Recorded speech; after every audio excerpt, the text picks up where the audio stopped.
Hello दोस्तों, channel to my welcome. आज हम पढ़ेंगे क्लाइमेटोलॉजी। तो क्लाइमेटोलॉजी में सबसे पहला टॉपिक है वेदर एंड क्लाइमेट। तो वेदर एंड क्लाइमेट क्या होता है? अगर किसी भी एरिया का शॉर्ट टर्म कंडीशन है, तो वहाँ का short term temperature, day to day changes आते हैं, तो वो वेदर हो जाता है। और अगर लॉन्ग टर्म कंडीशन है for a long period of time, 3-4 महीने के लिए, तो वो क्लाइमेट हो जाता है। तो ये बेसिक डिफरेंस है वेदर और क्लाइमेट में। फिर दूसरा टॉपिक आता है एटमॉस्फेयर एंड इट्स कंपोनेंट। तो एटमॉस्फेयर का मीनिंग सब जानते हैं, blanket of air surrounding the earth surface, जो हमें प्रोटेक्ट करता है सोलर रेडिएशन से। उसका कंपोनेंट में क्या है? नाइट्रोजन 78%, ऑक्सीजन 20.95%, फिर आर्गन, फिर carbon dioxide, neon, helium, krypton, xenon, hydrogen. ऐसे बेसिक कंपोनेंट्स हैं।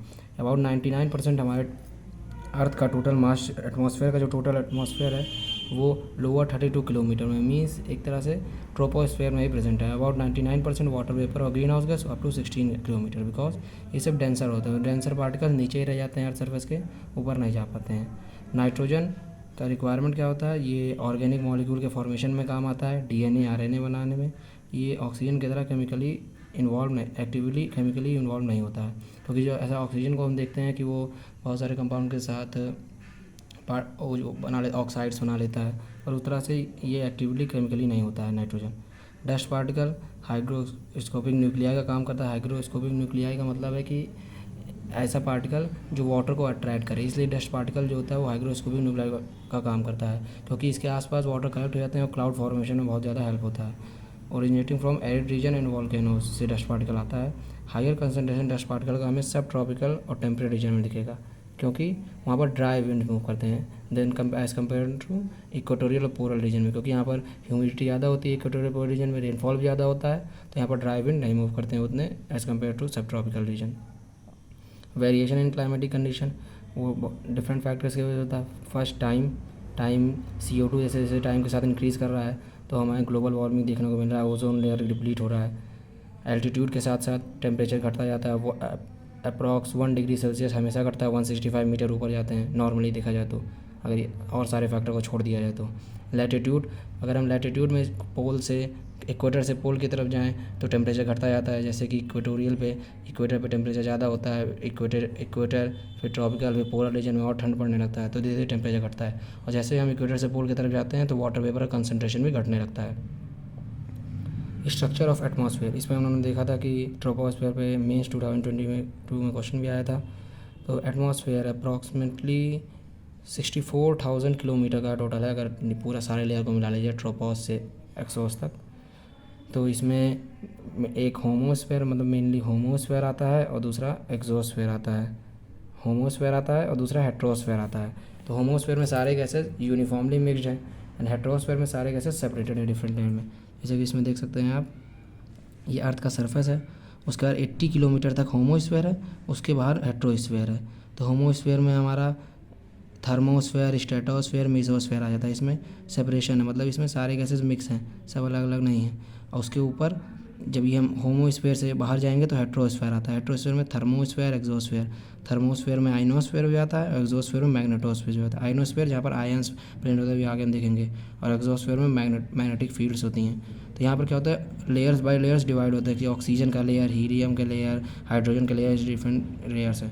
तो अगर एक ब्रॉड डिवीजन देखा जाए एटमॉस्फेयर का, तो वो दो तरह से हम कर सकते हैं, एक होमोस्फेयर, एक हेट्रोस्फेयर। होमोस्फेयर में आते हैं थर्मोस्फेयर, स्ट्रेटोस्फेयर, मेसोस्फेयर, और हेट्रोस्फेयर में आते हैं एक्सोस्फेयर और थर्मोस्फेयर। तो homosphere up to 80 kilometre homosphere पाया जाता है, उसके ऊपर हेट्रोस्फेयर आ जाता है। इसमें यूनिफॉर्म मिक्सिंग होती है, इसमें डिफरेंट लेयर्स ऑफ गैसेज देखते हैं। गैसेज इसमें मॉलिक्यूल फॉर्म में होते हैं, गैसेज इसमें एटॉमिक फॉर्म में होते हैं, क्योंकि डिफरेंट डिवीजन्स हैं। इसमें वाटर और डस्ट का पार्टिकल्स ज़्यादा होते हैं, उसमें लोअर कंसेंट्रेशन वाटर और डस्ट पार्टिकल, क्योंकि वाटर और डस्ट पार्टिकल क्या होते हैं, डेंसर होते हैं, तो नीचे रह जाते हैं, ज़्यादा ऊपर नहीं जा पाते हैं। जो थोड़े बहुत जाते हैं वो कन्वेंशन करंट की वजह से जाते हैं। फिर हमारा ट्रोपोस्फेयर, इस पर क्वेश्चन भी आया था। तो ट्रोपोस्फेयर की एवरेज हाइट होती है 13 किलोमीटर, और अगर पोल के साइड जाएँ तो वो अप्रॉक्स 6 किलोमीटर तक हो जाती है, 6 to 7 किलोमीटर, और इक्वेटर की तरफ 16 किलोमीटर। ऐसा इस क्यों होता है? क्योंकि जो इक्वेटर है वहाँ पर कन्वेंशनल करंट ज़्यादा राइज होते हैं, क्योंकि टेम्परेचर ज़्यादा होता है तो कन्वेंशनल करंट ज़्यादा राइज होते हैं, इसलिए जो लेंथ होती है या विड्थ कह सकते हैं हम ट्रोपोस्फेयर की, वो ज़्यादा होती है इक्वेटर पे देन पोल्स। तो it is a zone of turbulence and convection current जैसा बताया, कन्वेक्शन करंट का जोन है ये। और टर्बुलेंस मतलब यहाँ पर जो भी वेदर फिनोमेना मैक्सिमम जो होते हैं वो ट्रोपोस्फेयर में ही होते हैं।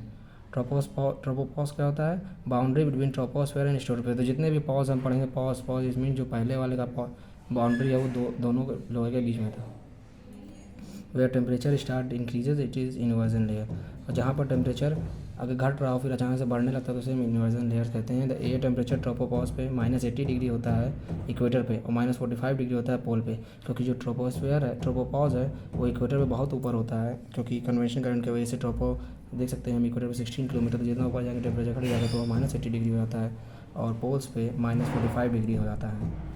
तो हम डिवीज़न देख सकते हैं मतलब टेम्परेचर का, कि ट्रोपोस्फेयर में टेम्परेचर धीरे धीरे घट रहा था, फिर स्ट्रेटोस्फेयर में थोड़ा सा कांस्टेंट हुआ, फिर बढ़ने लगा, फिर स्ट्रेटोस से मेसोस में फिर घटने लगा, फिर थर्मोस में फिर बढ़ने लगा। तो ये सब बहुत सारे कंडीशंस होते हैं हम देखेंगे। तो ट्रोपोस्फेयर में जैसे जैसे हम हाइट से ऊपर जाते रहे, नॉर्मली कंडीशन था कि ऊपर जाएंगे तो घटेगा, तो ट्रोपोस्फेयर में तो सिमिलरली वही पैटर्न था। और स्ट्रेटोस्फेयर में बढ़ता क्यों है देखते हैं। तो stratosphere extend up to height of 50 kilometre. तो ये 13 किलोमीटर के बाद से 50 किलोमीटर, मतलब कि 13 के बाद से 50 तक, ये नहीं कि 13 में 50 ऐड कर देंगे, अप्रॉक्स 50 किलोमीटर तक है। इसमें ओजोन लेयर, नो वर्टिकल